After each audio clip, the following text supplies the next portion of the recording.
Bonjour et bienvenue à l'école du jeu. Mon nom est Sylvain et aujourd'hui je vous présente le jeu Manhattan. Avant d'aller de l'avant, j'aimerais remercier la compagnie Foxmind Games qui m'a gracieusement offert une copie du jeu pour que je vous la présente aujourd'hui. Mais qu'est-ce que c'est Manhattan? En fait, c'est un jeu de 2 à 4 joueurs d'une durée d'environ 45 minutes.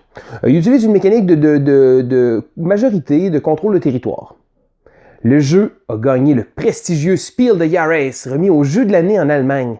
C'est un honneur assez prestigieux, mais en 94. Donc le jeu n'est pas récent, mais il vient d'être réédité avec un tout nouveau look et beaucoup de morceaux. Je vous présente le jeu, puis après ça, je vous donne mon avis. Voici le jeu Manhattan. Le but du jeu est de gagner. Pour gagner, vous devez, à la fin de la partie, être le joueur avec le plus de points. Mais comment on fait les points? Eh bien, il va falloir contrôler des gratte-ciels. En début de partie, chaque joueur va recevoir un petit personnage comme ça et va également prendre tous les cubes qui sont associés. Chaque joueur a un nombre égal, puis ils sont de différentes grandeurs. Chaque joueur va également commencer avec 4 cartes. Le jeu est très simple. En début de tour, je vais tasser un peu le plateau ici, chaque joueur va sélectionner à tour de rôle 4 blocs de sa réserve. Donc exemple, c'est le début du tour du bleu. Le bleu va choisir 4 cubes. Il peut choisir n'importe lesquels, mais il va les placer sur son plateau, ici comme ça. C'est d'ailleurs les seuls cubes qu'il va pouvoir utiliser au courant de ce round-ci.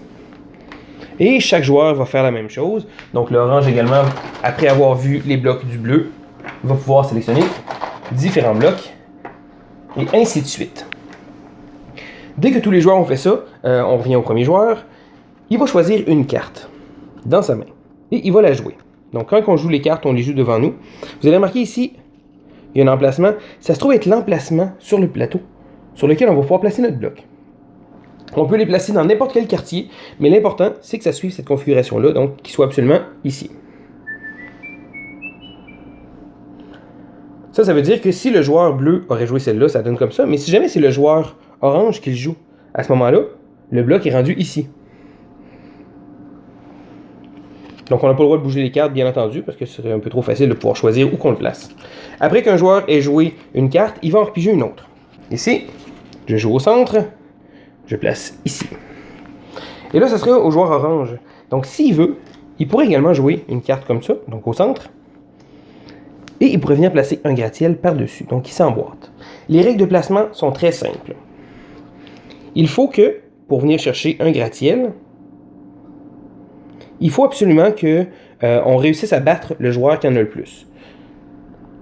Ça peut sembler compliqué, mais ça ne l'est pas du tout. Donc, exemple ici, le orange a 3 étages. Ici, on peut les voir un peu à travers. Et le bleu a un seul étage. Donc, présentement, si un joueur voudrait venir s'établir ici, il faudrait au moins qu'il égalise le nombre que celui-là y a, c'est-à-dire de 3. Ça veut dire que si le jaune veut décider de venir par-dessus, ça va y prendre minimum un bloc à 3. Encore là, s'il n'a pas sélectionné sur sa planche de jeu, ben, il ne pourra pas jouer non plus. Et le bleu, lui, par exemple, étant donné qu'il y en a déjà un, il faut qu'il égalise ou qu'il batte 3. Ça veut dire que le bleu pourra remplacer un de 2 étages ou plus pour pouvoir venir le placer par-dessus. Donc c'est assez simple et les joueurs comme ça, à tour de rôle, vont jouer leurs cartes, placer leur bâtiment, leur petit gratte-ciel tout autour du plateau. Il y a une petite chose qu'on voit ici, sur le plateau de jeu. À la fin de chaque round, lorsque tous les joueurs vont placer leur petite pièce, on va comptabiliser les points. Les points sont comptabilisés dans plusieurs catégories différentes. Donc premièrement ici, le plus grand gratte-ciel, le propriétaire du plus grand gratte-ciel va faire 3 points. En cas d'égalité, il n'y a personne qui fait les points. Ensuite, quartier par quartier, on va regarder, et la personne qui est le propriétaire du plus de gratte-ciel, donc être propriétaire, c'est avoir le petit cube qui est en haut complètement du gratte-ciel, eh bien, ils vont faire 2 points par district.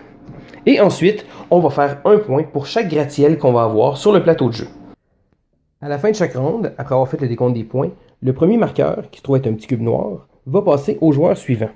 Donc, ça va être à son tour de choisir 4 petits cubes qui restent de sa réserve pour pouvoir les placer sur son personnage. Et tous les joueurs vont faire ça. Donc les rondes vont succéder un après l'autre jusqu'à temps que les joueurs aient tous passé les pièces qu'ils ont. Donc les réserves sont complètement vides. Ça veut dire que chacun des cubes, on va le jouer sur le plateau.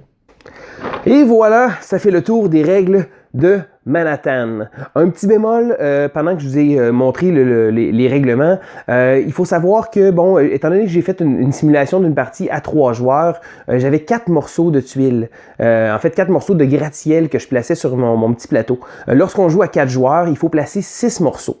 Donc, c'est un petit détail, mais étant donné que je faisais une simulation à 3 joueurs, ben, c'était le setup qu'il fallait faire. Donc, qu'est-ce que je pense de Manhattan? Premièrement, plein de morceaux, mais le matériel est absolument magnifique. Donc, quand on regarde le jeu sur une table, il est coloré, visuellement, il est vraiment attrayant, puis ça donne vraiment un beau look au jeu, je trouve. Le fait qu'on va placer des petites pièces, on va faire monter les gratte-ciel, ça va chercher vraiment un petit côté Lego qu'on va placer, là, emboîter les pièces les unes dans les autres. Mais un look comme ça ne veut pas nécessairement dire que c'est un jeu trop enfantin non plus. Je dirais que le jeu, je le trouve très intéressant. On a plusieurs stratégies d'approche. Donc, est-ce qu'on va essayer d'aller chercher le plus haut gratte-ciel, le plus de gratte-ciel partout, les majorités dans différents districts? Je dirais que le jeu est simple à comprendre, mais va chercher des petits détails très intéressants. Bon, exemple, le choix des pièces qu'on va faire. On va choisir des pièces en début de ronde, puis ça va être vraiment de réussir à essayer d'évaluer quelles pièces placer au bon moment, parce qu'on va voir les pièces que les autres joueurs ont. Donc, certains gratte-ciel vont être assez clés, on va essayer d'aller les chercher. Donc, on va calculer un peu, savoir combien d'étages ça va nous prendre, puis savoir si les autres joueurs peuvent nous envoyer là. Mais c'est pas à cause qu'on a le gratte-ciel qu'on va nécessairement avoir la carte. Parce que bien souvent, les cartes, ben, on n'a pas les bonnes. Fait qu'il va falloir s'éparpiller un peu, puis pouvoir essayer de s'étendre pour pouvoir bien faire des points. Manhattan, en gardant une simplicité incroyable, reste un jeu vraiment intéressant. Il existe également une variante à 2 joueurs qui est vraiment intéressante. Donc, dans le manuel d'instruction, ce qu'on va faire, c'est qu'on va jouer avec 2 couleurs différentes. Puis, chaque couleur va marquer ses propres points. Ça va faire en sorte qu'on va peut-être réussir à se bloquer nous-mêmes. Parce que si on a des gratte-ciel à égalité, ben, à ce moment-là, on ne pourra pas marquer les points, exemple, pour le plus haut gratte-ciel. À la fin de la partie, on va calculer les points des deux couleurs, puis ça va donner notre score final. J'ai trouvé que ça rajoutait un aspect un peu plus gamer. Donc, ça complique pas nécessairement les choses, mais on va un peu plus penser à notre stratégie pour essayer de bien faire nos combats dans différents districts. Mais ça fait en sorte que Manhattan se renouvelle constamment. Le seul petit point négatif, c'est pas vraiment un point, mais je dirais que ça devient assez compliqué des fois de calculer les étages. Bon, il y a des petits motifs qui sont faits, mais des fois, ils sont transparents. C'est un peu plus difficile, donc il faut vraiment compter. C'est pas vraiment un point négatif parce que je vois pas vraiment comment il aurait pu faire autrement. Le jeu, les pièces sont vraiment géniales, puis le matériel est tellement beau que ça fait en sorte que je passe rapidement par-dessus ce petit point négatif-là. Donc, c'est le jeu Manhattan. C'est un jeu que je vous conseille. Je vais lui donner la note de 4 sur 6. Donc, 4 sur 6, pour ceux-là qui connaissent un peu mon rating, c'est un jeu que je trouve très bon, que j'adore. Je vais y jouer à peu près n'importe quand. C'est un jeu qui est facile d'accès. Puis j'ai même joué avec la fille de 7 ans d'un ami, puis je l'ai battu de un seul point. Il faut pas dire que mon ami est arrivé dernier. Excuse-moi, Doom, mais t'es dernier.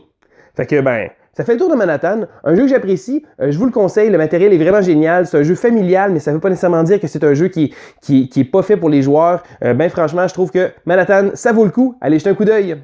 Donc, c'était Sylvain à l'école du jeu et on se dit à la prochaine.